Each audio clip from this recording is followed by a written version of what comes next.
Betty Bergman, and I have been a lifelong resident of Hudson. I grew up on a farm just 2.5 miles from here, and my parents lived on that farm for many years. In fact, my great-grandfather and grandmother had a house built on the very corner here where the school property is now. A long time ago, a lot of kids that lived out in the country, they didn't have school buses. And this one lady, her dad bought her a horse and a light cart. And she used to drive that to school. And then she rented a garage over across. She rented the horse in the garage. Well, it was a fast horse. And you know, like cars. And there's a guy, I think his name was Russell Stover, and he had a fast horse. And so Gleneva decided to race him down Jefferson Street. You know where Jefferson Street is, you know which one I'm talking about. And she beat him.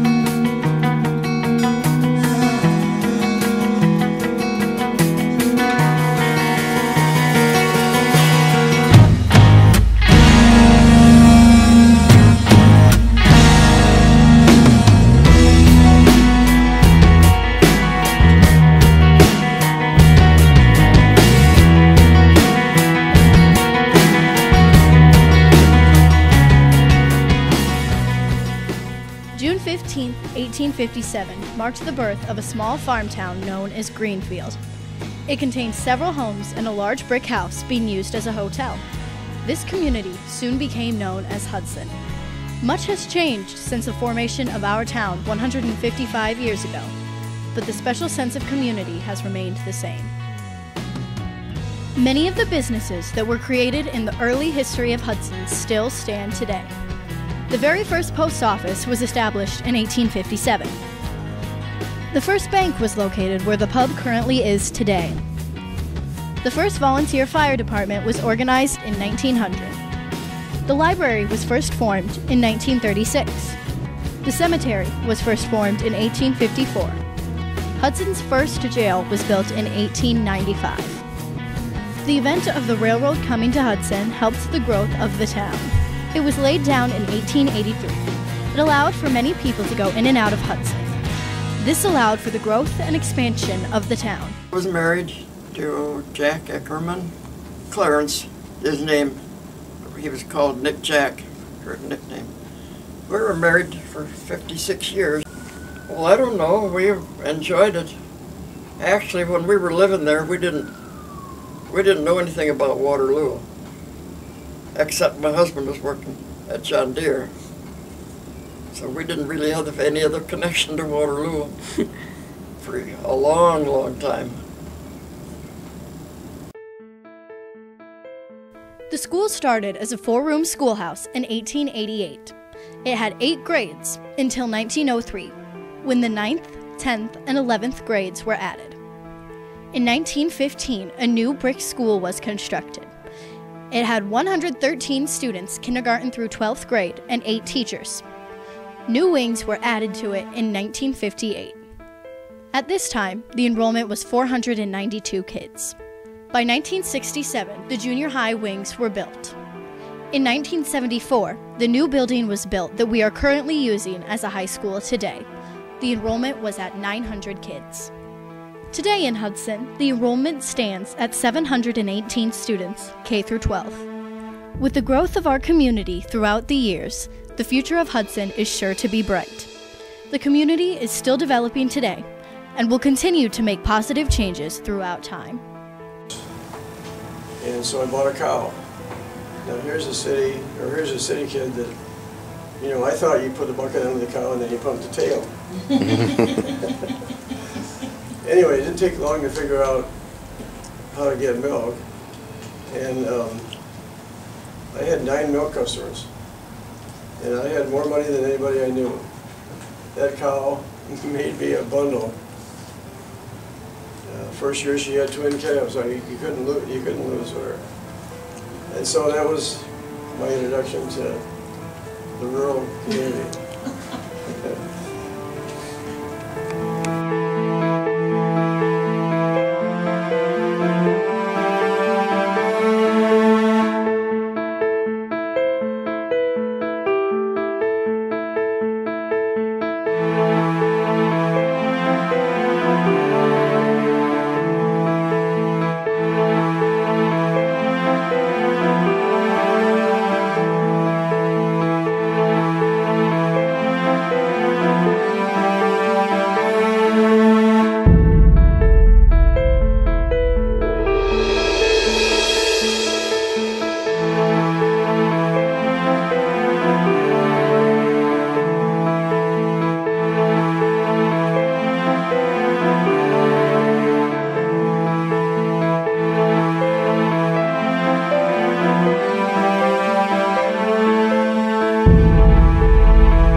There were 3 brothers that had families and established out there along Grundy Road, and they also had a bachelor brother who lived totally in town. He was handicapped, so he had a shoe shop in town. Okay.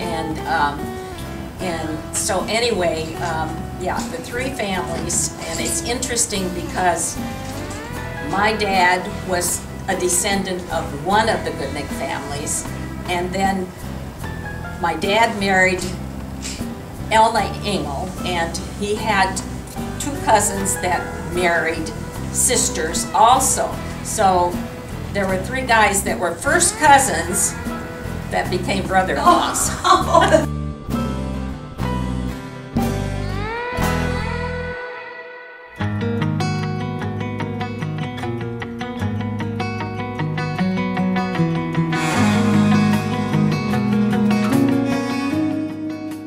But they had a train derailment back there. And you can't imagine back in there, I mean, where do you put a train that runs off the tracks? There's no room.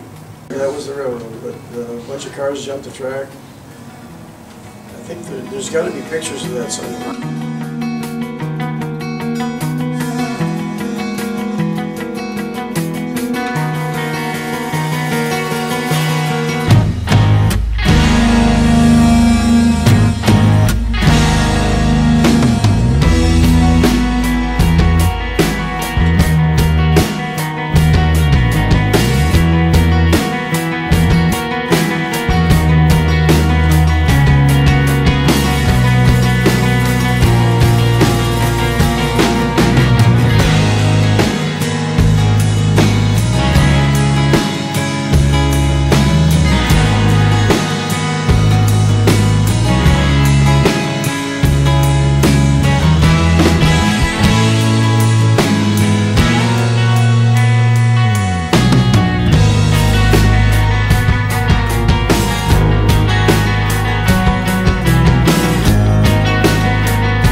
make sure you just do the best you can with what you got. Love one another.